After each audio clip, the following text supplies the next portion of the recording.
अस्सलाम वालेकुम। दिल ढूंढता है फिर वही फुर्सत के रात दिन। वो सियाने कहते हैं कि मसरूफियत से पहले फुर्सत को गनीमत जानिए और बीमारी से पहले तंदुरुस्ती को गनीमत जानिए, और कभी कभार गहमा गहमी में गुम होने से पहले तन्हाई को भी एक गनीमत समझें।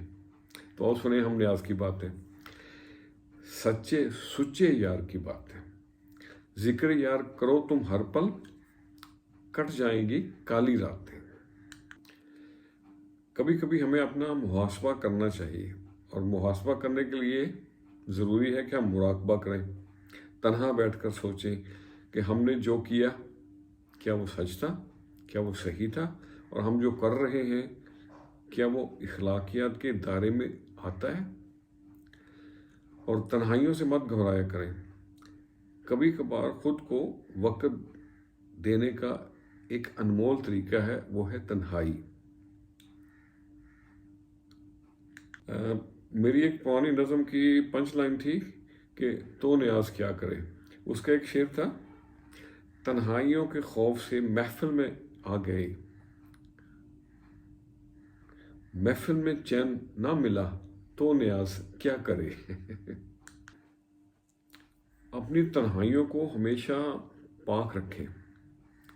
अब जब तन्हा होते हैं ना, तो सबसे ज़्यादा शैतानी हरबों और हथकंडों के ज़ेरे असर होते हैं। इस वक्त शैतान का आप पे हमला बड़ा आसान होता है। तो इसको डिफेंड करने का एक ही तरीका है कि खुद को जिक्र में मशगूल कर लें। तन्हाइयों के साथी तो बहुत होते हैं, लेकिन ख्यालात सबसे अच्छे साथी हैं। तो मेरे भाइयों, मेरे अजीज़ों, मेरे मित्रों, मेरे प्यारों, अपने ख्यालात को पाकीज़ा रखें। और वो ख्यालात को पाकीज़ा कैसे रखा जा सकता है? ज़िक्र इलाही में मशगूल हो जाए। ज़िक्र खुदा तुम करते जाओ, मन की मुरादें पाते जाओ। अपनी सोच को रख काबू में, गमो अलम से छुटकारा पाओ। खुश रहें और सबके लिए आसानियों का सबब बने। अस्सलाम वालेकुम।